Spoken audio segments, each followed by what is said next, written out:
Reinventing America's Schools Project's The Politics of Education series. Today's webinar is entitled the School Board Roundtable.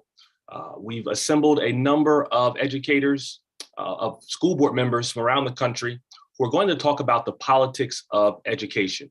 I'm Curtis Valentine, the co-director of the Reinventing America's Schools Project. Today's event is co-sponsored by the Reinventing America's Schools Project and the 74. Our project is housed at the Progressive Policy Institute and promotes a model of schools we call 21st century school systems, or systems that provide parents more choice and give schools more autonomy in return for more accountability. Our research shows that public school systems that do this produce the most rapid improvement in student performance. Today's webinar is the first in a series we are calling Election Day 2022.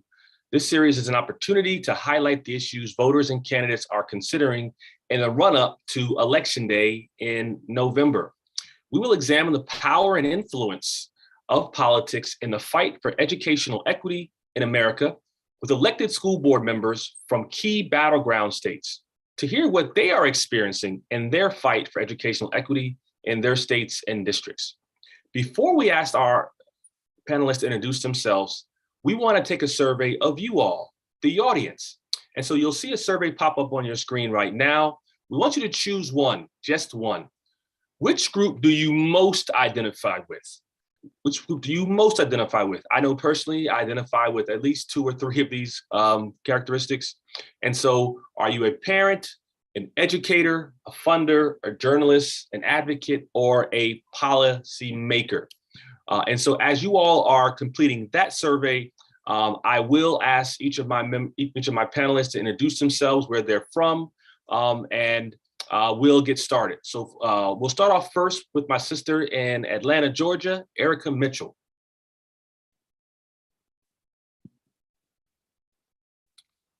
I think Erica is frozen. Oh, are you there, Erica? Yes, I am here. Can you hear me? And Sure, I'm frozen again. Please introduce yourself. Yes, my name is Erica Mitchell. I am a school board member here in Atlanta, Georgia. I serve District 5, which is Northwest and Southwest Atlanta. And I'm glad to be here. Thank you so much. Let's go up to New York and our sister Beatrice LeBron. Hi, everyone. My name is Beatrice LeBron. I'm the Vice President for the Rochester City School Board. We are one of the big 5 school districts in the state of New York. Thank you so much for being here. Let's take it down to the great state of Texas, our brother Ty G. Jones. Hey, good afternoon, Valentine. Thanks for having me. I serve as the Vice President for Lancaster Independent School District here in Texas. I also serve as Chair of the Governance and Education Commission for the National Alliance of Black School Educators and the Texas Alliance of Black School Educators. We're definitely focused on empowering and galvanizing the efforts of all organizations to make sure we get the governance pushed in the appropriate direction for education. Thank you so much for being here today. Let's take it to Ohio, Ray Freeman. You're muted there, Ray. Take yourself off mute for us, please. Thank you, Curtis, who I dubbed the name Morehouse because he went to Morehouse. He's a mighty man of Morehouse. So my Morehouse brother, I see 2 of my colleagues, Ty Jones and Erica Mitchell on this call. I'm from Warrensville, Ohio. It's a suburb right outside of Cleveland. I represent 3 different municipalities. That's Warrensville Heights, North Randall, and Highland Hills. I'm one of the advocates, national advocates about education. And I just got named the chair of a new organization called COSBA, which is the National Urban Boards Alliance in Atlanta. So I'm just honored to be on this call with my colleagues. Thank you so much for being here today. And last but not least, we have Kevin Mencken. Thanks, Curtis. I'm a journalist. I work at the 74million.org, which is a nonprofit education news site. We cover theoretically every school in the United States from K to 12. And so I focus on education politics and policy and research. And I'm very glad to be here today. Thank you so much for being here. And you are a resident journalist, so you're going to be helping us put a lot of what we're talking about into context. I'm going to come to you first. Before we do that, we do want to show the results of our poll. If we can do that now, see who's in the audience. So about 43% of the folks who responded are folks who are really advocating for education in their communities. The next highest response rate are educators, and then policymakers. And so as you all are, responding to some of these questions, the folks who you're talking to are folks who are trying to fight for the very things that you are governing, that you are introducing at the school board level. And so again, please keep that in mind. To start off, I do want to come to you, to Kevin. A survey conducted by Impact Research found voters believe both parties, especially Democrats, are more focused on how race and gender are taught in schools than on helping students get back on track. What is your reporting with the 74 reflected on how Americans view how the two major political parties address education? Yeah, that's true, Curtis. And I think that might have been the most interesting single finding from a poll that I have covered over the last year. As you said, you didn't give the margin, but it was actually by about a 2/3 margin. About 65% of respondents in this poll said they would rather schools and politicians and education leaders focus on leading an educational recovery from the learning loss of COVID-19. However, they also said that by pretty significant margins, at least 5 or 10 points, that both Democrats and Republicans, but more so Democrats, were more interested in politicizing instruction in the classroom, including by focusing on race, gender, sexuality, critical race theory, anything you've been hearing about over the last 12 months. They're more focused on that than they were on the parents' own priorities, which is leading learning recovery. And as I say, that's a really striking finding. It kind of coalesces with a couple of different messages that I've been seeing, both from public education, or I should say public opinion research, and from talking to expert sources over the last year. So right off the bat, the political findings are essentially that on education coming into these midterm elections, Democrats who would normally be leading on education, they almost always do. Public education is the most it's a bedrock issue for Democrats in the way, for instance, that national security has been a bedrock issue for Republicans. But this year, it's very rare to see Republicans and Democrats are basically at parity. Democrats in some polls are actually below Republicans in terms of public trust on how to handle education. Beyond that, there are also some kind of substantive findings, and I'm going to pull from a couple of polls here. At the national level, what we're seeing is that parents and adults generally, voters, are expressing much less satisfaction than they have historically. Satisfaction in American schools generally and in local schools particularly are at record lows or approaching record lows. And what's notable about that, what I would want everybody watching this webinar to take note of, is that in general, when you ask people about schools, they're going to rate their own local schools and their own local teachers a lot higher than they do the American system as a whole. There's kind of an instinct that American schools stink, my schools are great. But increasingly what you're seeing in state level polls, okay, there's the Michigan State of the State survey, to take one example from this May, found that only 53% of local voters said they trusted teachers to teach about a controversial issue like race or racism, okay? The PDK poll, that's an educators association. They release a poll on education attitudes every year. They found that majorities of respondents, including parents, did not trust their local teachers, whom they meet conceivably and talk to every couple of weeks.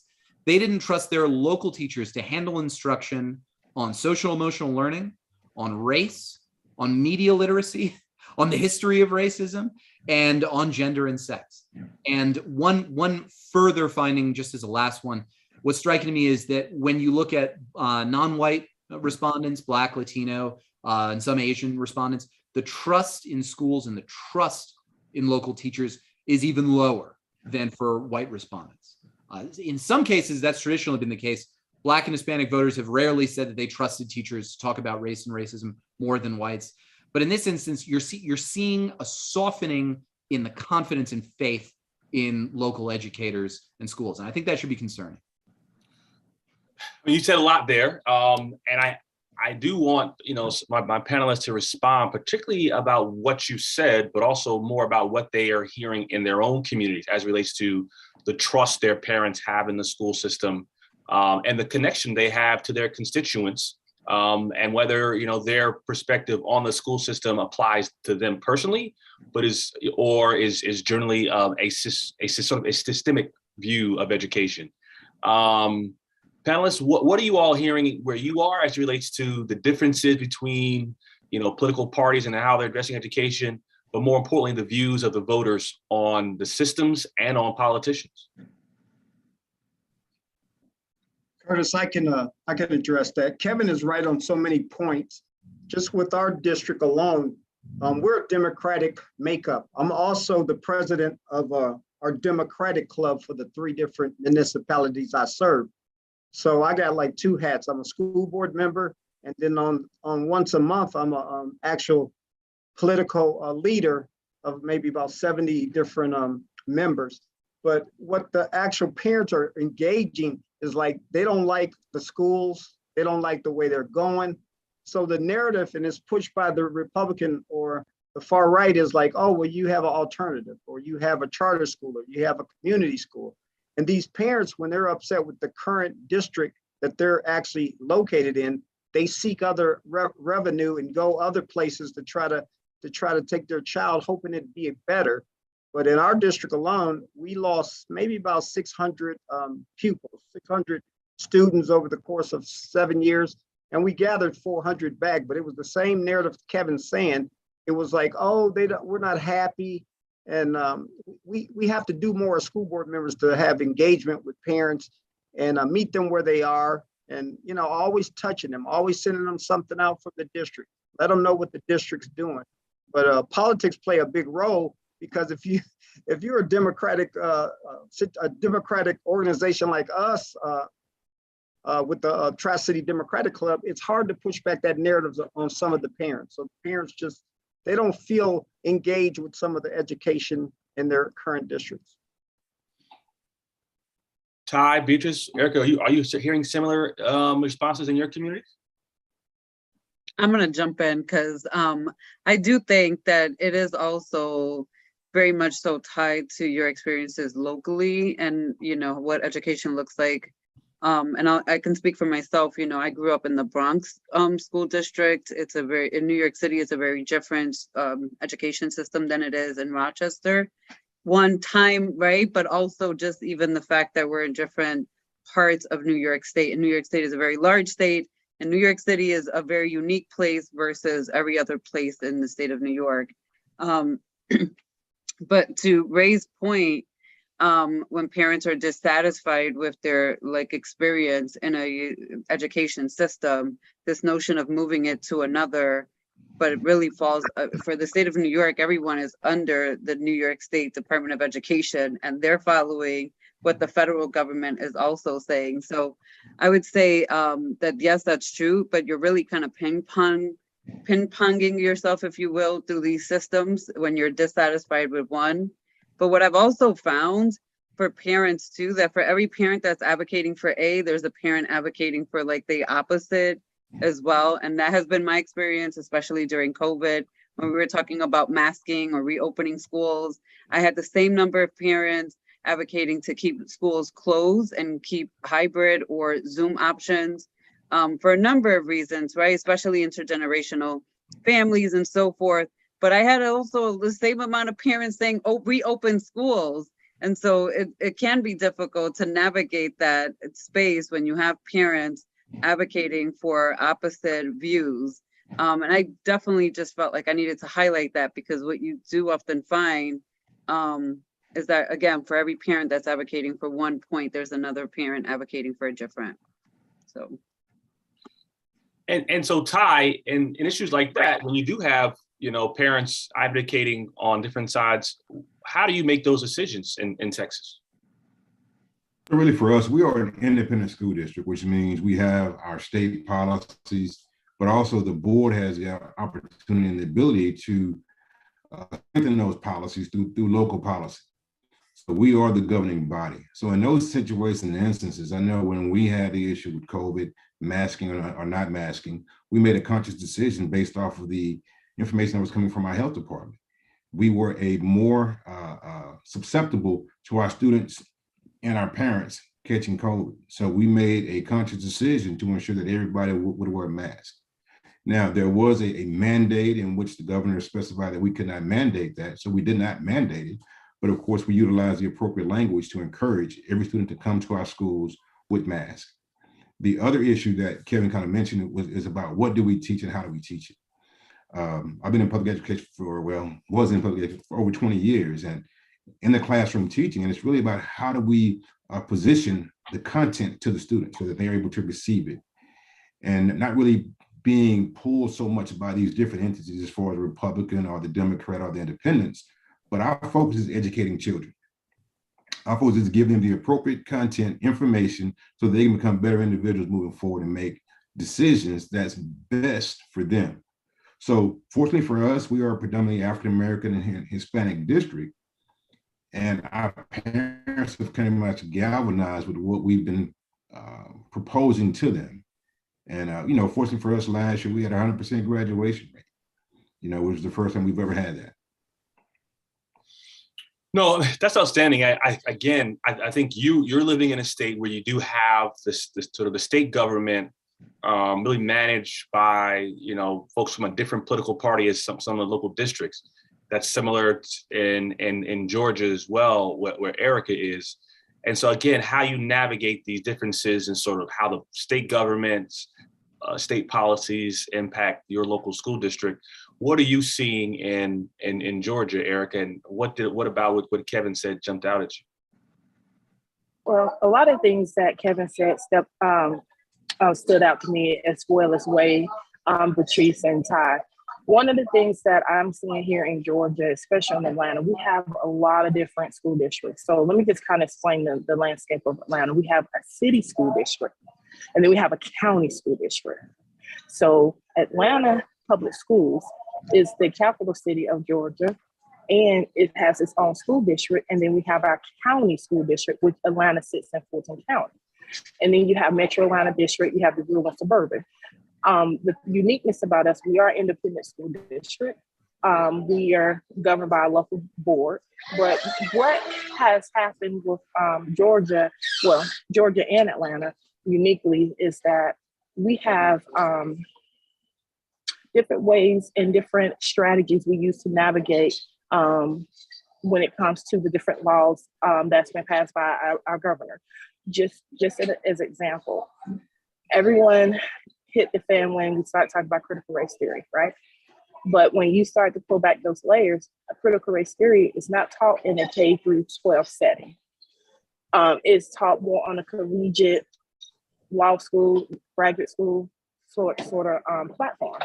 But what can be taught in our schools is the correct history and issues or social issues that are happening locally or internationally or domestically in our schools. Now, what passed in the legislation not too long ago was divisive concepts and what can be taught, how can it be taught, who's offended, and things like that. But what we did as a board was, okay, we know that this is coming down. How do we prepare to navigate through this, to teach these, to continue to teach these issues? But one of the things that we had to do was put in place a policy on how to respond when parents disagree with certain things that their students are being taught. They don't like it. They feel like, I don't want you to teach them about slavery. I don't want you to teach them about white supremacy or whatever it may be. We put together a policy which has a response protocol to how we will handle those complaints, but still have the authenticness of teaching the correct history within our public school system. So we try to be proactive in how we react and navigate through these issues, but know that we have local governance, and with local governance, the board and the superintendent work hand in hand to make sure that we are providing the best quality education we can and not let politics influence it.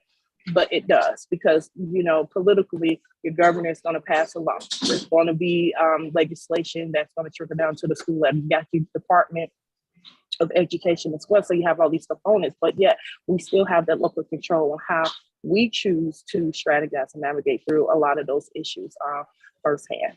I will say one other thing. I'm sorry if I'm taking too much time, but you know, when you talk about the distrust that parents have in the school system, they do have a lot of distrust. I've seen it firsthand with our community. As a parent, I can admit some things I know on the back end and the front end, like I'm going to have to stay on top of this, because there is a certain amount of distrust in the school district. And we as board members and administration, we have to work in partnership with our stakeholders, but more so with our parents. We are here to serve them as leaders of the district, and we need to provide the resources that they're advocating for, the education that they're fighting for. I mean, it's multiple times I go to board meetings and I'm sitting there and I'm like, are we still at this place where our parents are fighting for our schools to educate our kids? Why are we here? We should be talking about something else, but not the same thing, continuing. I'm going into my I'm in my sixth school year, fifth year on the board, and yet we still talk about why some of our student population cannot read and write. It is unacceptable. That right there is why they distrust our school district, because they can't count on us to educate their kids. And that's just the honest truth. You can't sugarcoat it. You can't layer it with all kind of terminology and things. It just comes back to the basic: reading, writing, and arithmetic. That's it. And until we get that right, there's always going to be a distrust. And we haven't even talked about a special needs population or our immigrant population and those areas where there's a high level of distrust as well. Thank you, Eric. And you really teed up my next question, which is really about the priorities and how systems are really speaking to the needs, not only of parents, but of the economy, of the local community, local demands. In that same poll that I referenced earlier, by a 22-point margin, voters surveyed also said they would rather schools focus on preparing students for the jobs of the future than getting back to the teaching the way they were before the pandemic. And so as elected officials, you all created a platform and set a level of priorities when you were running for office and asking for votes. Coming back to you all, what were some of the priorities that you all set when you decided to run for the school board? And what stakeholders influenced your decision to make those priorities a centerpiece of your election? May I? We get Ty jump in, and then I'll come to you, Erica. All right, thank you. Fortunately for me, I was elected and ran unopposed for 2 terms. My most recent, I did have somebody to campaign against me, and I pretty much ran on my previous record of more so ensuring that I was a teacher in the district, served as the math coordinator for the district, and the focus was to ensure that our students were getting more than a diploma upon leaving Lancaster Independent School District. So with that, our CTE was a big push for us. So with that being stated, you know, we do want our students to have more than just diploma, more than just going into college. But we had in 2014, our kids built a street legal car in a partnership with the Flying Classroom in Barrington Irving, who was the youngest African American to fly around the world solo. 2017, our kids then repurposed an airplane, which is now flying in Central and South America, doing humanitarian efforts. So it's important for our kids to get the basics as far as fundamentals in education, but also being able to actually implement that into real world situations. We're working right now with a partnership with some companies around our district to identify what their major problems and concerns are with their businesses, and then bring those to our students for them to create solutions for them. So that's now application at its best. And I guess for me, as everybody's mentioned, we have to get our parents more involved. And sometimes it's going out and making door knocks when you're not up for election, you know. So typically when there's an election, and I'm not even up, I'm still knocking on doors, trying to find out what are their concerns, what are their issues. One of my colleagues mentioned to me at a conference where I was presenting, she's like, Ty G, you got a pack and you don't even know it.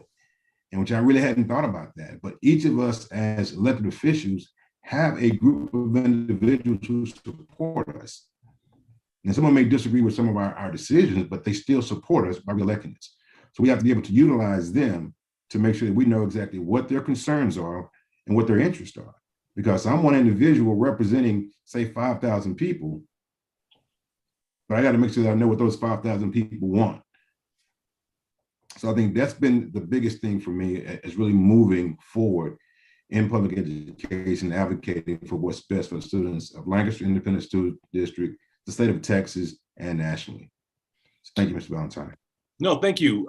Ray, what were some of the priorities you set when you ran for office, and who really helped you put together that platform? That's a good question, Curtis.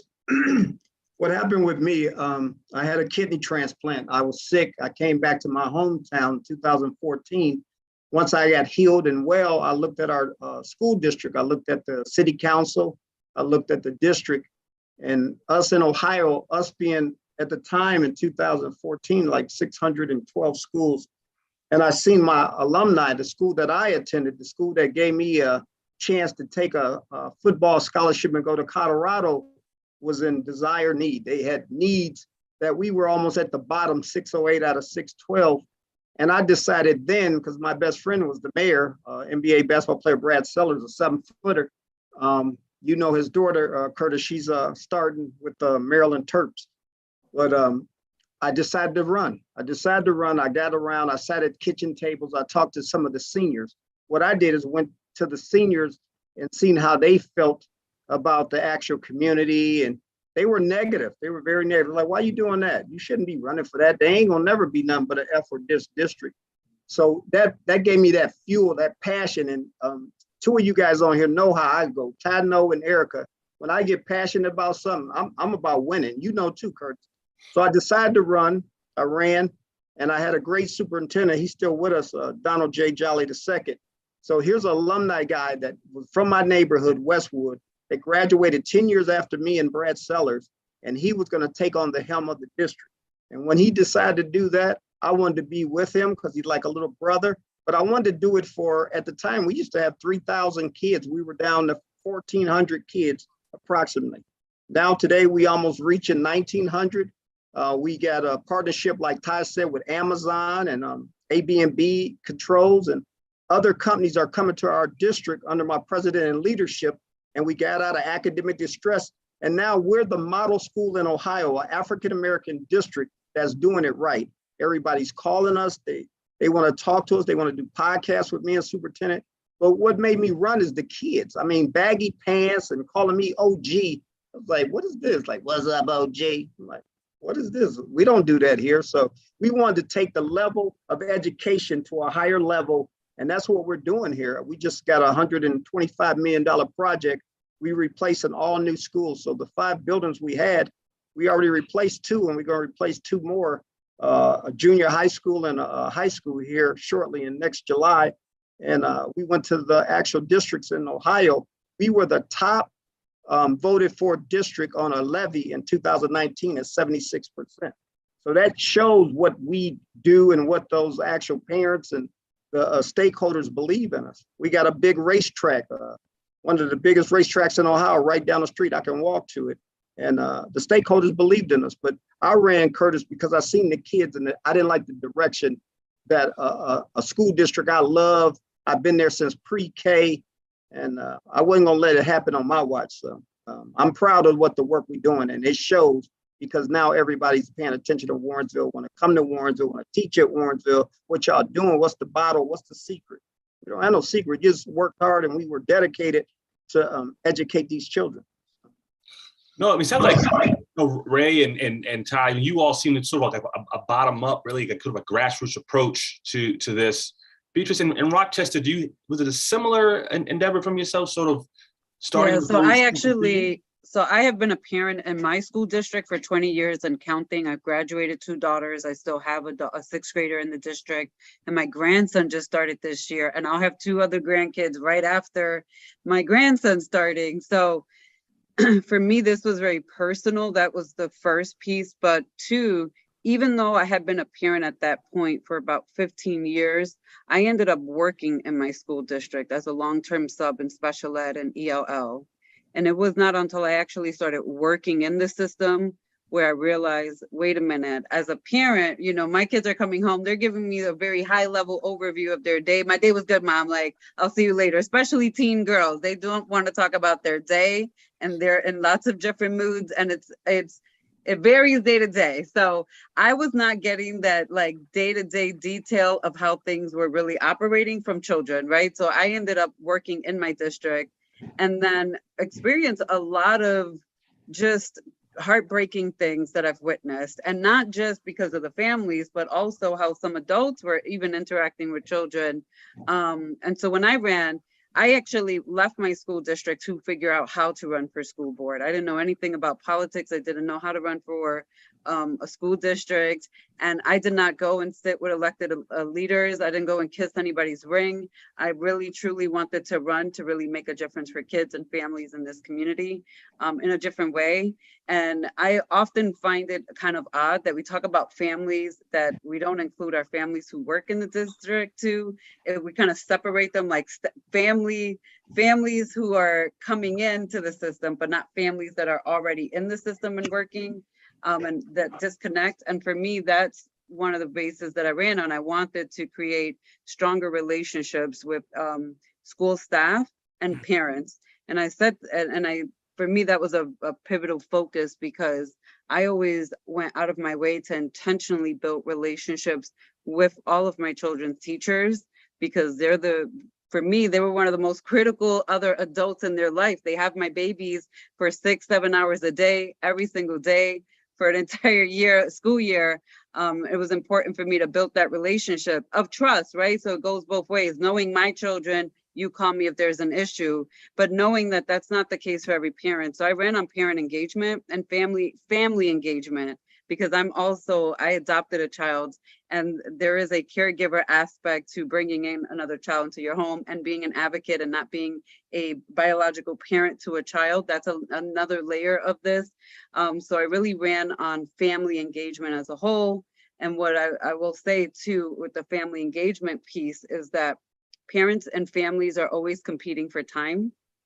And so that was important for me to also educate, even internally in the administration, that just because a parent doesn't physically show up to a parent-teacher conference, that we should offer some alternatives, like Zooming into a parent-teacher conference or having virtual opportunities for families to engage or collect materials after. So when I first started in this school district, you know, I didn't have anything. I literally made $5,000 a year, and I was just trying to make it by and like clean toilets. And for me working overnights, I would miss a lot of daytime events, but also evening events, because I would sleep in the evenings because I worked overnights and I went to college during the day while my kids were at school. So my evenings consisted of like picking up my kids, making dinner, and then taking a nap before I had to get up and walk to my overnight job. And that's just the reality, right? That we have parents at all these different levels of income and circumstances, and how do we engage them and meet them where they're at? And so those were some of the issues. But I will tell you, Curtis, what happened for me very quickly. I also ran on transparency and authenticity.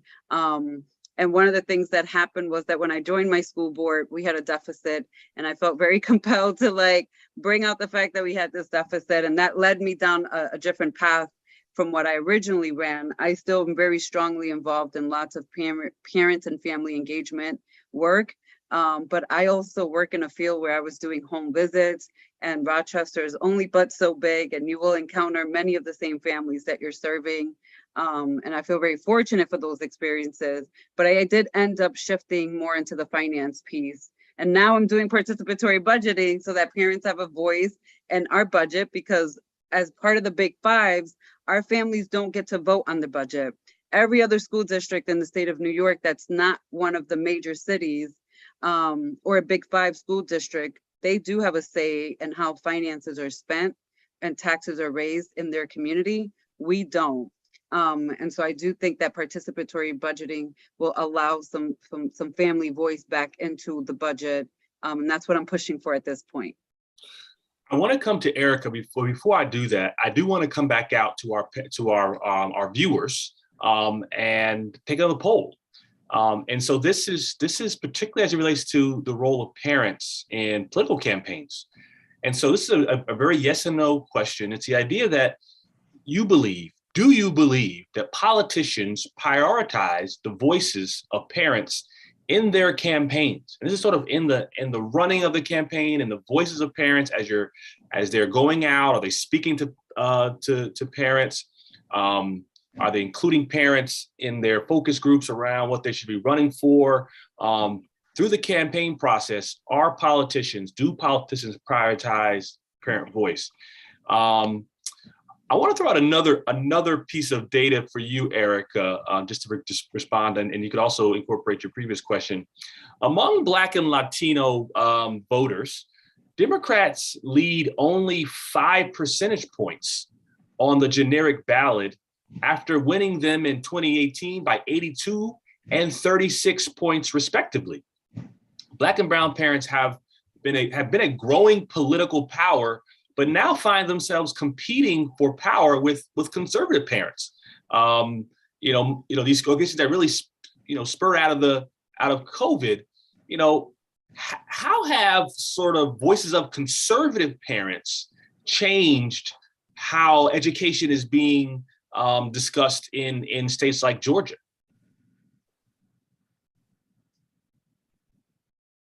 Well, thank you for bringing up that question, which is interesting. I had the opportunity to meet with a couple of parents, conservative parents that have different student advocacy groups. And it's interesting that we found that when speaking with these parents in the advocacy group, whether they're conservative or Democrats, at the end of the day, everyone wants the best for their children. They want the best quality education for their children.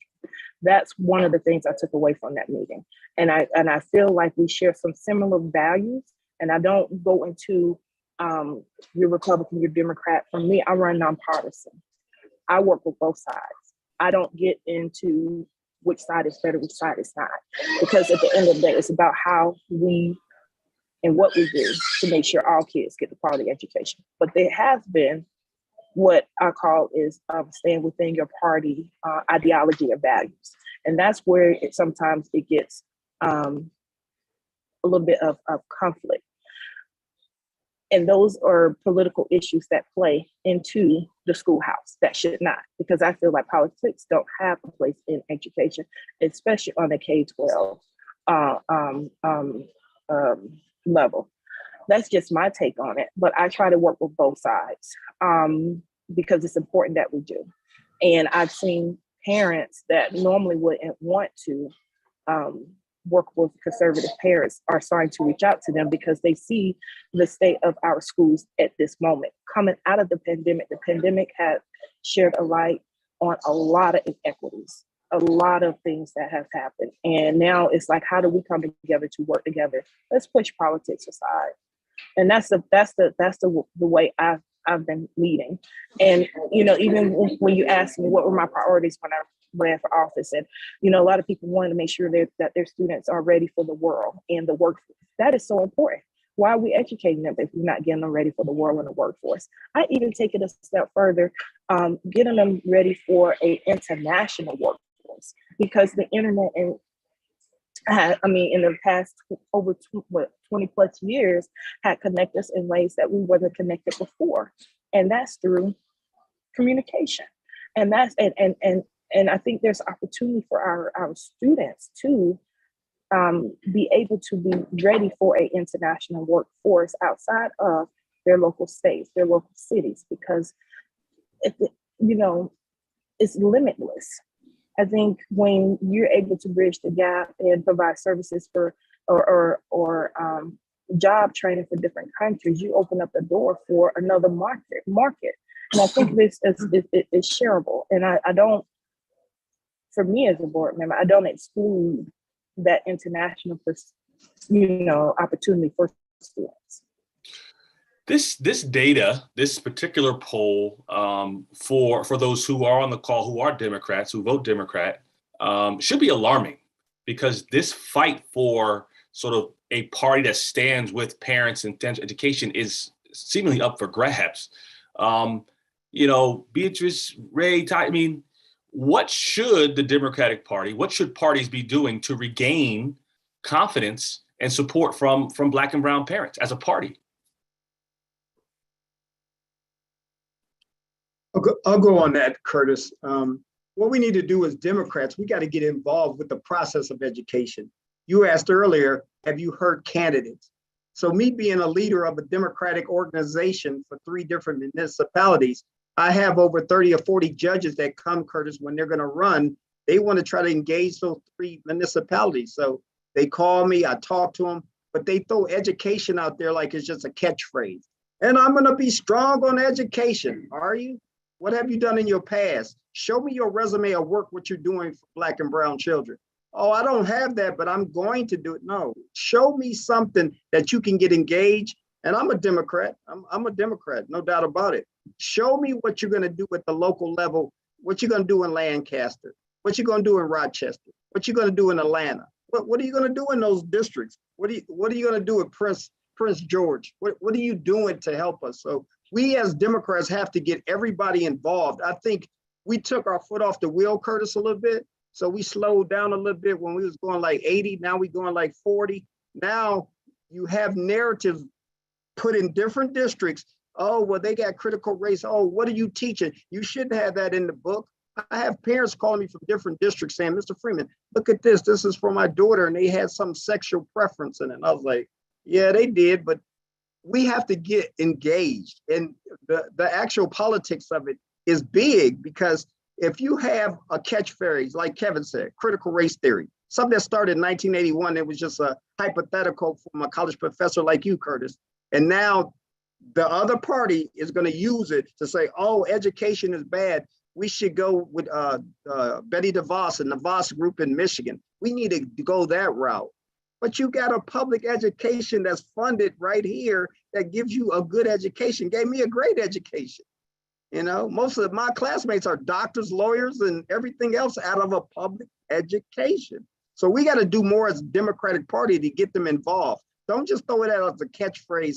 Oh yeah, I'm going to be strong in education. I'm going to help on education. Well, show me your bullet points, how you going to help on education, because I'm an advocate. And I know everybody on here is advocating for a child to get an education. So what are you going to do politically, whatever you got to do to help these children? Show me. So that's my take on it. What are you seeing in Texas? Go ahead, Beatrice.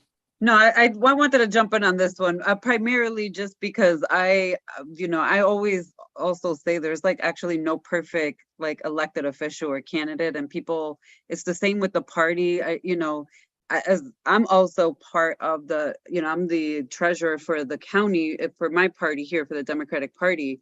And I get to work on lots of different campaigns with different individuals, and I get to meet different treasurers and different candidates that are running. And within the party, there's a wide spectrum of like views, and everybody didn't support Joe Biden. That's just a reality. We had lots of Bernie folks who were really upset, or Elizabeth Warren, or want the different options and choices. And the party is that's the makeup of the party. There's a diversity in thought there.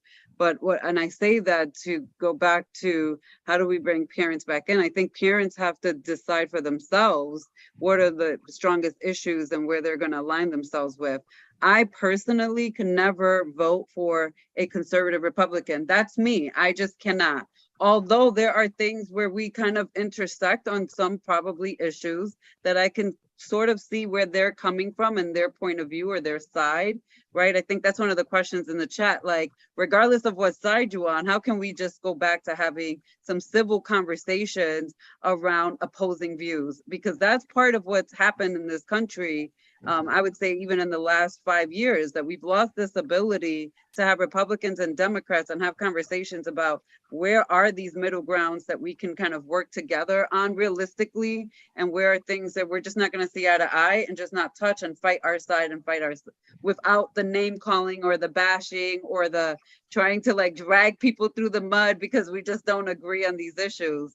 So I say that to say that regardless of whether people, I could say this for myself, regardless of if I feel like my own party is not doing all that they can, and I can say that from my own experience, that I'm gonna stick beside them, as they say, right? Like that's my party, I'm gonna stick beside them, because there are other fundamental issues that align with my core values and views. But my core values and views are not every parent's core values and views, right? And so understanding that, but respecting that. And I think we have to figure out, Curtis, like, how do we get back to a place where we can just have these conversations with opposing views and figure out where are these intersections that we can work as together? Because that's part of the larger issue. Parents want some solutions, and sometimes they're being led down a path that's not really a solution. It's just kind of a band-aid to a much larger issue around this. So I just have to say that, because education is one of those issues that it is a much larger issue than band-aiding it with different models and systems internally and locally. Before I come to you, Ty, I do want to see the results of our poll. And what are our, and so, well, it's actually, split. So 40% believe that politicians do prioritize parents, but 60% don't believe they do. This is a really, telling poll that, again, 60% of the folks on this particular Zoom don't believe that politicians, school board members, are really prioritizing the voice of parents. Ty, particularly in states like Texas, and we're looking at sort of how education is discussed, who's at the table. In surveys that we've seen, and this does not necessarily apply to Texas, but this idea that school board candidates identified sort of teachers unions as the most active and most influential actors in education.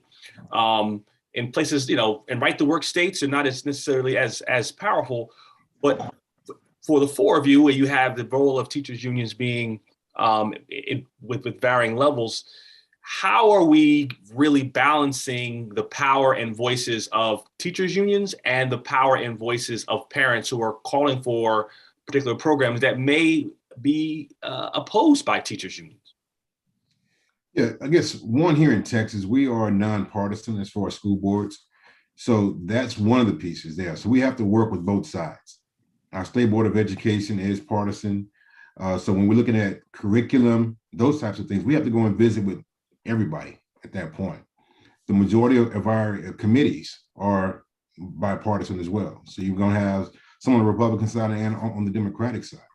So the focus for me personally, and then for the other advocates here, is we got to focus on our number one focus, which are the students. How do we ensure that whichever side is voting and trying to put some kind of policy in place or statute in place, that we agree with it, or that we've had some kind of input in the creation of that statute and our law? So that's been the key for us. The other point that you mentioned about the organizations, Texas is a non-union state. So we do have teacher organizations. So one of the organizations I mentioned earlier is TABC, which is the Texas Alliance of Black School Educators. We have a governance arm. So my charge has been to work with organizations such as NAACP, LULAC, PTA, and find out what their educational policies are for the upcoming legislative session, because our session starts in January. So I'm trying to get their priorities, match those with our priorities as it relates to TABC, and also with my school district, Lancaster Independent School District, and other districts throughout the state. And then when they come out to vote, we now have a list of items that these are the priorities that we think you guys should focus on in this upcoming session.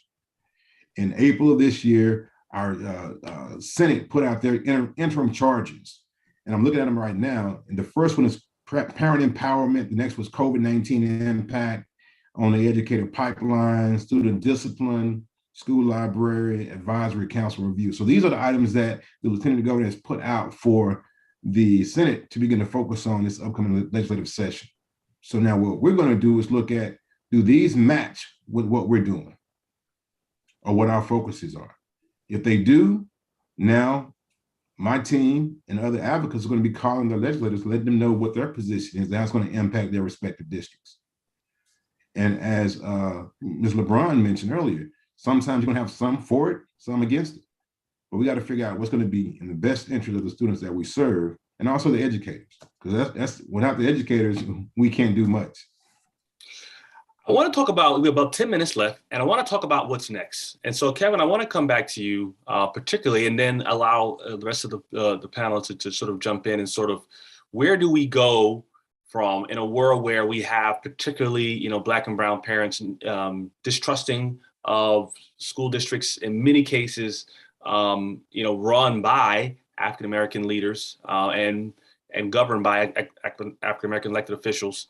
Also the direction of what we're teaching and where our school systems are going are up for debate, and there are challenges. But I think where we go from here is incredibly important.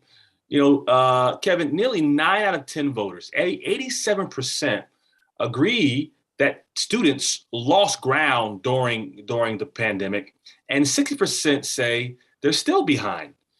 In another poll recently published by the National Parents Union, found that 82% of parents said they are very or extremely likely to vote in the election. But on the other hand, just 14% called K-12 education a top concern. And so you have enthusiasm on parents to really want to go out and vote, but education is not a top priority, all while saying that students lost ground, and the majority is saying they still lost ground. Where do we go from here based on what you've heard today and what this poll is telling us? Thanks, Curtis. And it's been a great panel. It's been an education just listening to all of you guys, some great insights from all of you. What I would say was, I'd say first off, every number that you just cited to me was too low.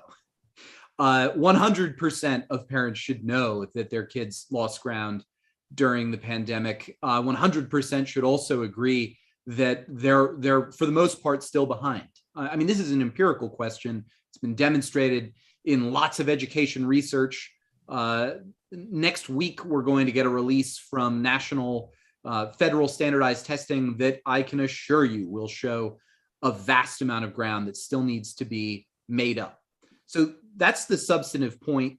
And my recommendation to any of the people on this panel and any of the viewers at home and any politician, whether they're Democratic, Republican, or otherwise, is that the most important thing that needs to happen is a substantive change, which is nothing succeeds like success. If parents' number one concern is learning recovery, that's what school district officials and that's what superintendents and teachers need to focus on.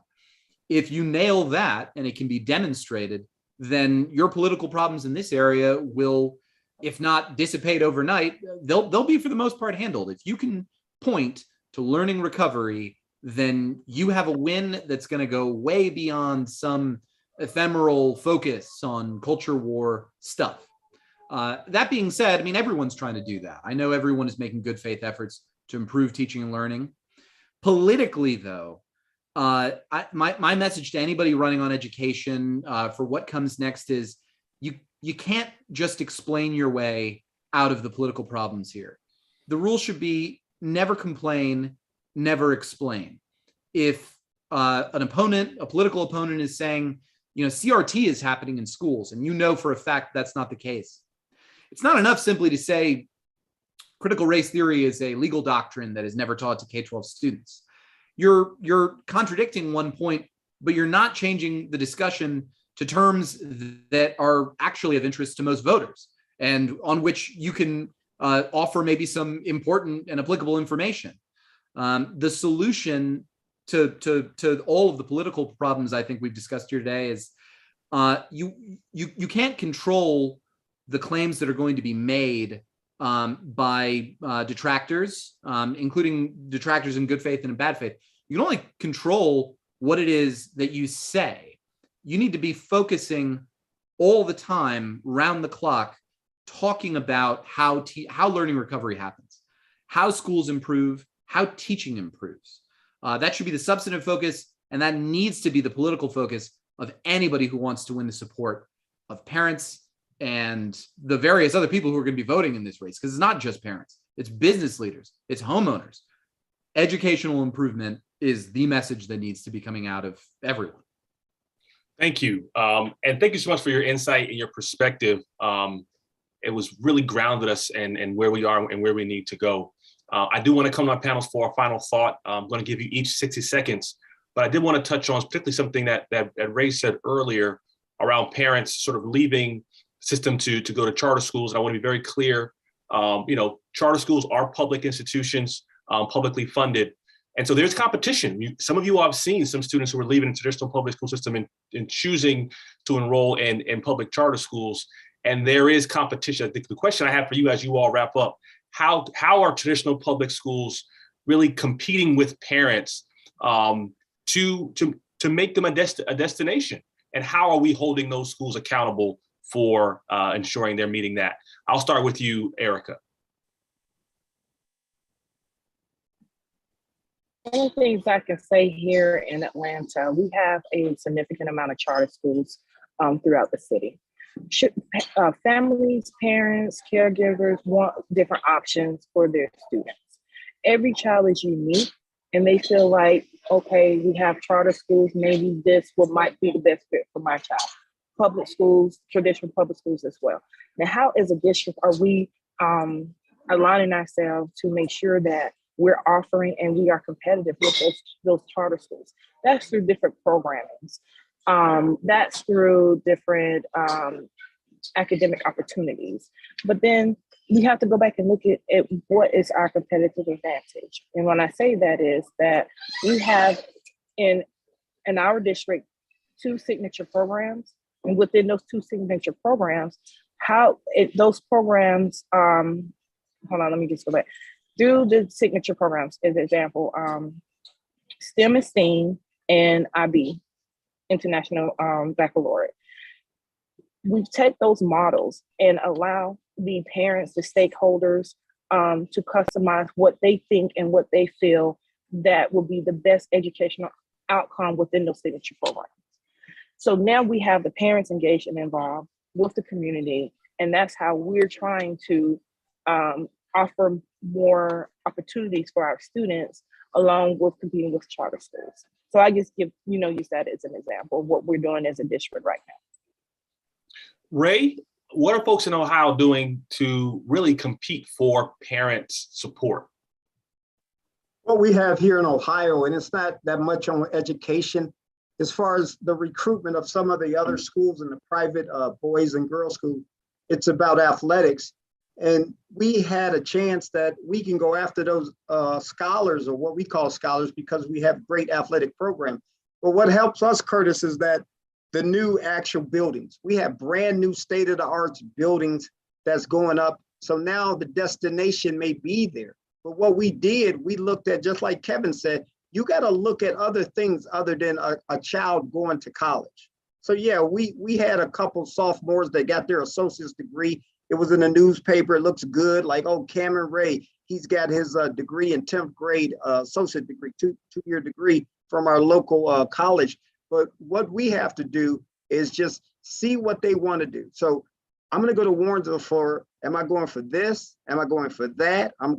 So we had like 14 programs. We have well over probably about 28 or more programs that we offer to our scholars now. So it gives them a plethora of actual roads or paths, if you want to call it, to go to. So that's what's helping us in Ohio, and other districts need to do, especially African-American districts like ours. I mean, they need to quit sitting back and waiting. Ain't nothing coming from a waiter. I'm going to wait. I'm going to see. I mean, we setting the trend because we're going out there to get it. I mean, that money that we went to go get from the state, it was available. Why wouldn't you take advantage of that? If you have a rundown schools over 50, 60 years, the advantage is the new facilities. Oh, they have this. Oh, they got that. They got a brand new football field. They got whatever it is, athletics or education. You have to bring something that's just looking good. And then like Kevin say, it's the resume of what you're doing. So what did Ray do from 2015 to 2022? Well, he's letting it trend. He's this, he's on this, he's with that, he's on the National School Board, he's on the new urban boards. All of that stuff plays into it that people want to come. And then you just sit down and talk to them, and you talk to the parents, and it's like, I want to come there, Mr. Freeman. So we got to do more as public schools to recruit those scholars and talk to those parents and get them on the same page. Beatrice? Yeah, I just want to say from my school district, and I want to thank Kevin for pointing out like that learning loss is like a real priority for a lot of parents. And I get it. Like I said, I have a kid who tried to do online learning. Y'all, she was watching YouTube. I was working from home during the pandemic, right here in my dining room. She was right here in the living room, so I could kind of see her, but she was kind of tucked behind one of the pathway here, and would be on YouTube with the television while she was supposed to be in class. I get it. That's just the reality of like what some kids were facing or doing during the online learning time. But I just want to point out that the reality is, and I know for Rochester, our kids are only in school 6 hours a day. And I calculated 180 days is what the state requires, which is 6 months out of the year. And learning loss and learning in general really has to start expanding beyond a brick mortar classroom school district. A school district is not going to address all of the issues that we have. And unfortunately for us, one of the big fives, we have a large special ed population, a large ELL population. We have a large population of poverty. 94% of our students are living in below federal poverty level. So for us, and unfortunately, we're like the third in the country for childhood poverty right here in Rochester. So for us, I feel like we have to figure out from a school district standpoint, how do we expand to a stronger community partnership so that learning is happening from the moment a child steps out into their neighborhood, touches into a rec center, right? So that rec centers are also learning centers for students and not just a place where they're going and hanging out, but that there's playful education and playful learning happening, right? How does it extend to our libraries so that it's not just a place where kids go and now they're on like the laptops and desktops, if you will, libraries, but that they're actually engaged in like learning and reading.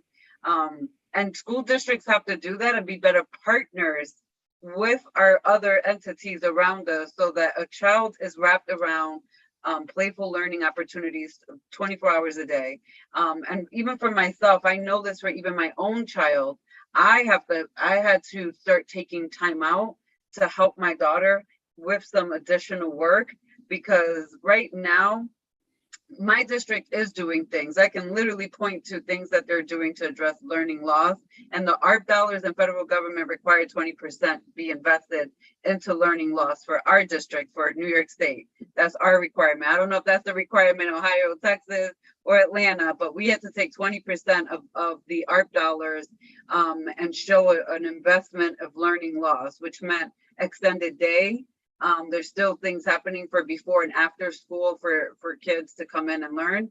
Summer programming, so not just because you're failing, but to help get you caught up or to accelerate, right? Because summer learning, again, doesn't mean that, it should not mean just because you're failing. We should provide opportunities for learning for kids all year long.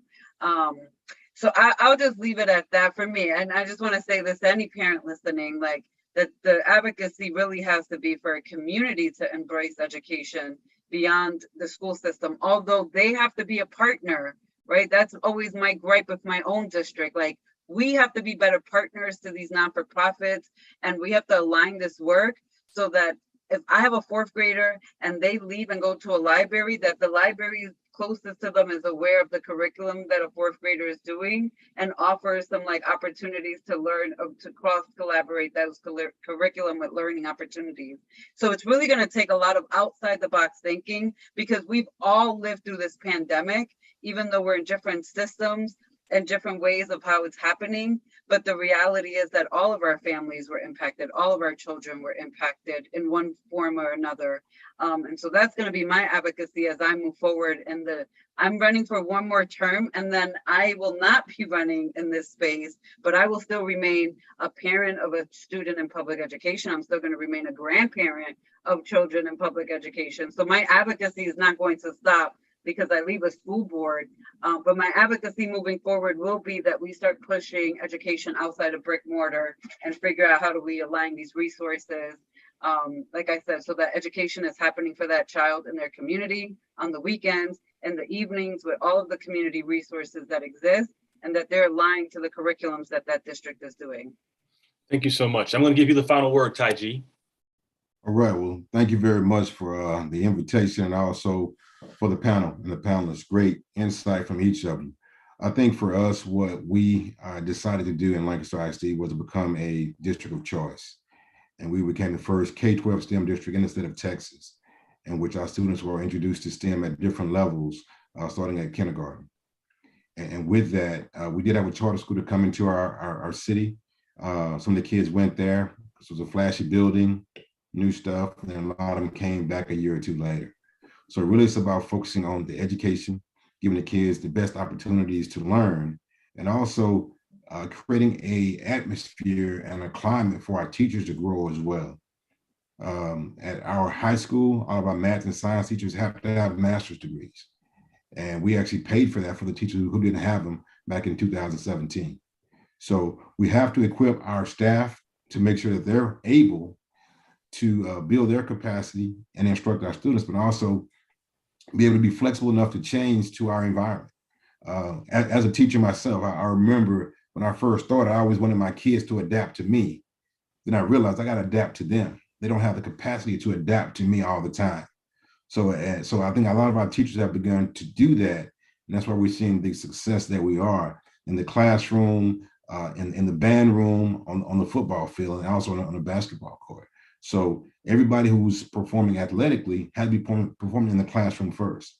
So I'd like to commend our teachers, our administrator, our superintendent, Dr. Catrice Pereira, on the work that's been done here, and also the advocates throughout the state of Texas and each of you in Georgia, Ohio, New York, and of course in Prince George's County.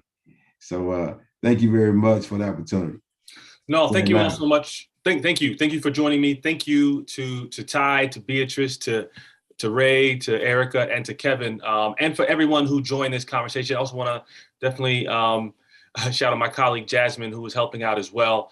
Parents are demanding more, and school districts have to provide more and give those parents the options that they're looking for, and then be held accountable for that. I'm so glad we had this conversation to talk about how we're holding each other accountable, the voices and power of parents, but what parents are demanding. And so it's our responsibility to give them that. Thank you so much again for joining us. Please follow the work that we're doing at RAS_education. Follow the 74 and the work that Kevin is doing to write about these issues. Follow these 4 elected school board members around the country. They are rising stars. And thank you all for joining us today. You have an amazing afternoon. Thank you.